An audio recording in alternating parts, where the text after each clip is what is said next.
Congratulations, जबरदस्त यार। Okay, good. अच्छा, व्हाई? ओके, सही है यार, मैं बताता हूँ। इन केस मुझे कुछ मिलता है तो मैं बताता हूँ। ठीक है। नहीं, congratulations. Okay, okay, sure. Okay. So बात ये है कि एक कॉल आई थी मेरे पास, मेरे एक फ्रेंड की जो कि कनाडा में होते हैं। आज से कोई 4 साल पहले वो गया था कनाडा, तो he was very happy, just called me and told me that he is got the passport now as well. तो मुझसे वो कह रहा था कि बेसिकली यार, अब मैं कैनेडियन पासपोर्ट ले लिया है, तो I am willing to come back to Dubai. मुझे कोई भी अपॉर्चुनिटीज़ हो जो कैनेडियन पासपोर्ट के हिसाब से हो, तो मुझे प्लीज़ बताना, और आई एम जिस दिन मुझे अपॉर्चुनिटी मिलेगी मैं आ जाऊँगा। मैंने कहा बिल्कुल बताऊँगा मैं। लेकिन यार, इतना ईज़ी, इतना आसान और इतना सिंपल नहीं होता है। पॉइंट ये है कि लोगों को ये लगता है कि वेस्टर्न पासपोर्ट की बेसिस के ऊपर आप ये दुबई में आ जाएँगे और आपको ऐसे ऐसे हाथों हाथ लिया जाएगा जैसे यहाँ पर कोई बहुत कमी है वेस्टर्नर्स की। तो एक तो ये कि थोड़ा-सा मैं आपको मिसकॉन्सेप्ट जो लोगों में जनरेट हुआ था पहले, जो कि पहले सही भी था, आज भी कुछ हद तक सही है। लेकिन एट द सेम टाइम थोड़ा-सा उसको रियलिस्टिकली भी देखना चाहिए। कुछ नंबर्स के थ्रू मैं आज बात करूँगा कि सिर्फ़ और सिर्फ़ आपके पास वेस्टर्न पासपोर्ट होना, यानी कि ब्रिटिश पासपोर्ट, कैनेडियन पासपोर्ट और यूरोपियन यूनियन में से कहीं का पासपोर्ट या ऑस्ट्रेलियन पासपोर्ट होना ही आपको एक अच्छी जॉब की लेट्स से गारंटी नहीं होता। उसका बहुत सारे रीज़न्स हैं उसके। अब मैं आपको एक रीज़न बताता हूँ यहाँ पर। एक रीज़न आप इस तरह से समझें कि यूएई की पॉपुलेशन इस वक़्त 10 मिलियन है। 10 मिलियन लोग रहते हैं यहाँ पर। दुबई की पॉपुलेशन ऑलमोस्ट 3.5 मिलियन है। विद इन यूएई दुबई की पॉपुलेशन 3.5 मिलियन है। कनाडा की पॉपुलेशन इस वक़्त ऑलमोस्ट 40 मिलियन को टच कर गई है। ऑस्ट्रेलिया की पॉपुलेशन ऑलमोस्ट 30-35 मिलियन के करीब है। टोटल यूरोज़ोन की पॉपुलेशन इस वक़्त है 343 मिलियन। इस पूरे एनालिसिस के अंदर मैंने यूएस को शामिल नहीं किया, और यूएस को शामिल ना करने का रीज़न ये था कि यूएस एक अलग जगह है। वहाँ से मैंने बहुत कम लोगों को की अर्ज देखी है कि वो दुबई आएँ। वो एक बहुत अलग टॉपिक है। अगर आप बोलते हैं कि मैं उस पे वीडियो बनाऊँ, तो मैं अलग से वीडियो बनाऊँगा। लेकिन मैं उसको यूएस को अभी दुबई के एक्सपैट्स के पॉइंट ऑफ व्यू से शामिल नहीं कर रहा, क्योंकि मुझे पता है यूएस में जो लोग रह रहे हैं, वो उनको उस तरह से अट्रैक्टिव नहीं लगता यूएई। खैर, जो कनाडा, ऑस्ट्रेलिया, यूरोज़ोन, इस तरह के जो मुल्क हैं, वेस्टर्न मुल्क हैं, इंग्लिश स्पीकिंग चाहे नॉन इंग्लिश स्पीकिंग, उन लोगों की ये मैंने पॉपुलेशन का एक आइडिया दे दिया आपको।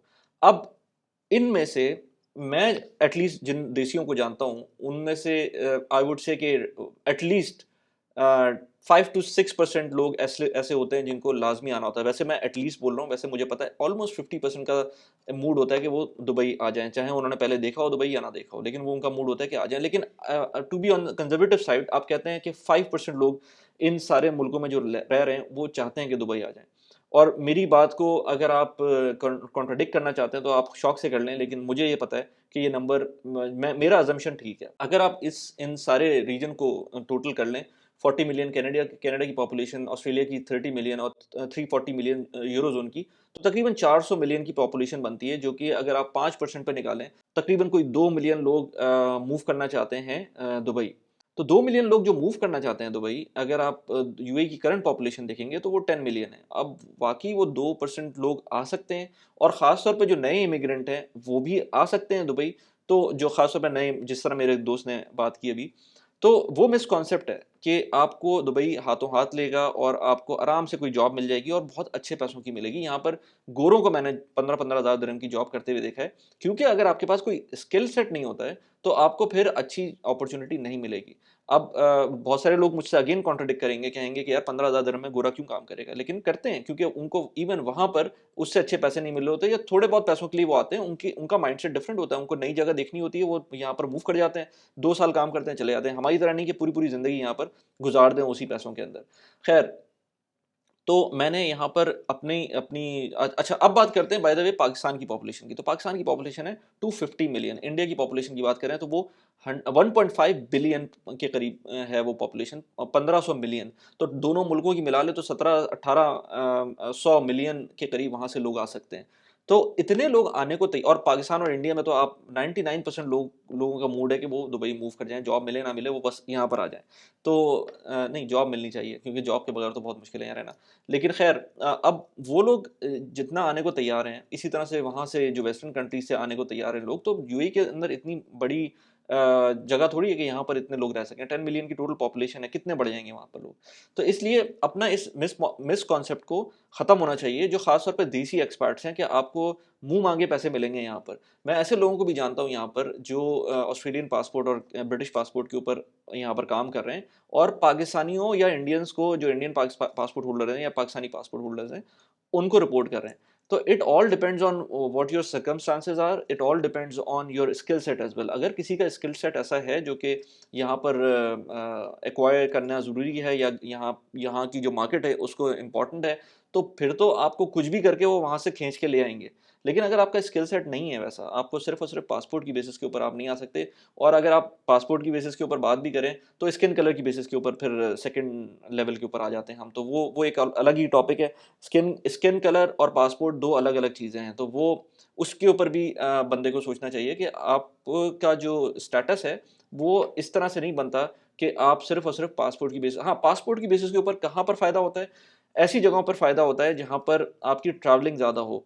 तो कंपनी कोशिश ये करती है कि वहाँ पर ऐसे लोगों को हायर करे जिनके पासपोर्ट की बेसिस के ऊपर उनको ट्रैवलिंग में मसला ना हो। कोविड से पहले भी हमने देखा है, पहले तो बहुत ज़्यादा ट्रैवलिंग होती थी, अभी भी होती है, अब शुरू हो गई दोबारा से ट्रैवलिंग।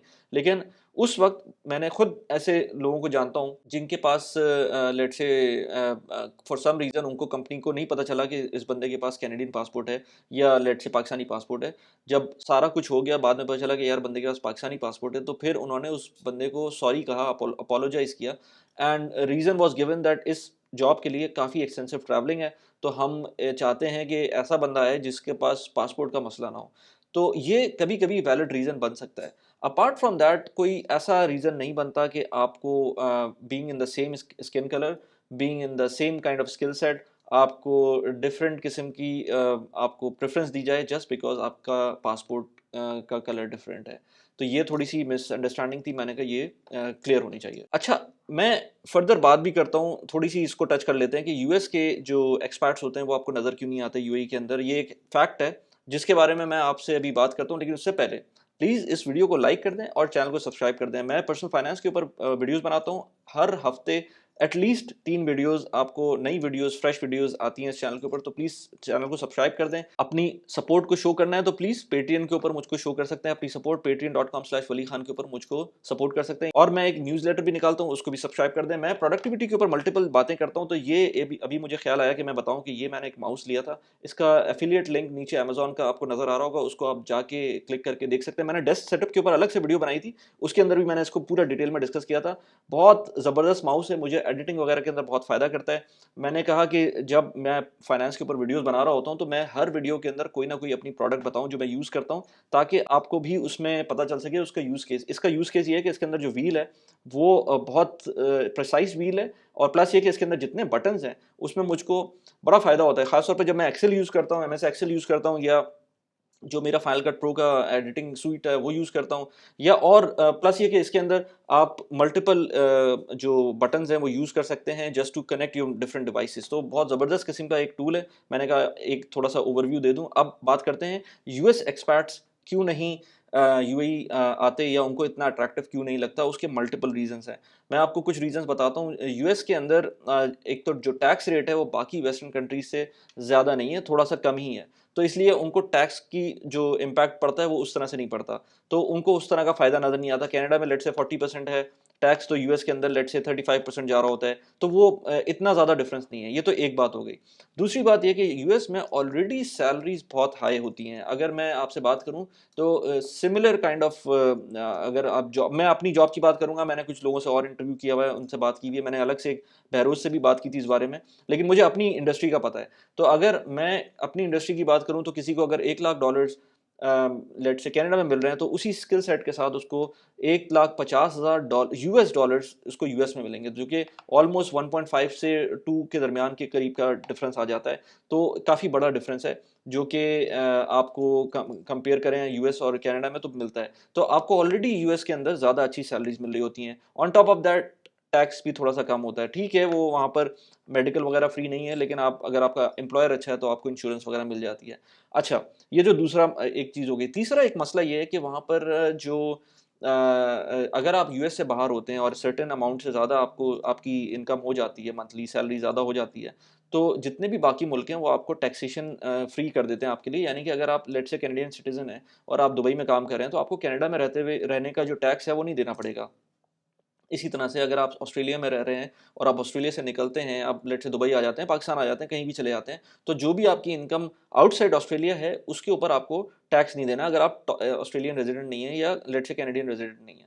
यूएस के अंदर ऑन द कॉन्ट्ररी ये है कि बहुत कम मुल्क हैं, मेरे ख्याल से एक या दो ही मुल्क हैं इस तरह की दुनिया में जो आपके ऊपर टैक्सेशन करते हैं, इवन दो कि अगर आप यूएस से बाहर काम कर रहे हैं, यानी कि अगर आप लेट्स से दुबई में काम करते हैं और आपकी जो टोटल टेक होम इनकम आ रही है दुबई के अंदर वो लेट्स से $140,000 आ रही है साल की, तो अगर जो भी उन्होंने जो थ्रेशोल्ड रखे हुए हैं उससे ऊपर की जो भी सैलरी आ रही है उसके ऊपर आपको यूएस में भी टैक्स देना पड़ेगा।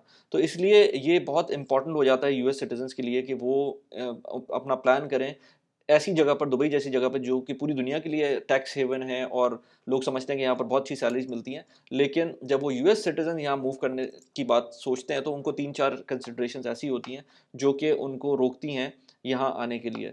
तो इसी तरह की और बहुत सारी चीज़ें हैं जो कि बाद में अगर आप कहते हैं तो हम अलग से इस बारे में डिस्कस भी कर सकते हैं, किसी और को मैं बुला भी सकता हूँ कि इस टॉपिक के ऊपर बात करें। यहाँ पर मैंने कुछ वीडियोस एंड स्क्रीन पर लगाई हुई हैं। यहाँ पर एक वीडियो है जो मैंने प्रोडक्टिविटी से रिलेटेड बनाई थी पोमोडोरो टेक्निक के ऊपर। ये वीडियो यहाँ पर आप देख सकते हैं, इसको जाके क्लिक करें, इस पर देखें कि टाइम मैनेजमेंट कैसे कर सकते हैं। इसके अलावा एक मैंने वीडियो बनाई थी, एक Q&A की वीडियो थी जिसके अंदर एक साहब थे इंडिया से, उन्होंने पूछा था कि जब मैं यूएई आऊँगा 20,000 दिरहम सैलरी के ऊपर तो फिर मुझको क्या-क्या चीज़ें, क्या-क्या स्टेप्स लेने चाहिए to be sustaining here in on the long run. यहाँ पर उस वीडियो को लिंक लगा दिया। कैसी लगी वीडियो प्लीज़ मुझे बताइएगा। Thanks for watching the video. Bye bye.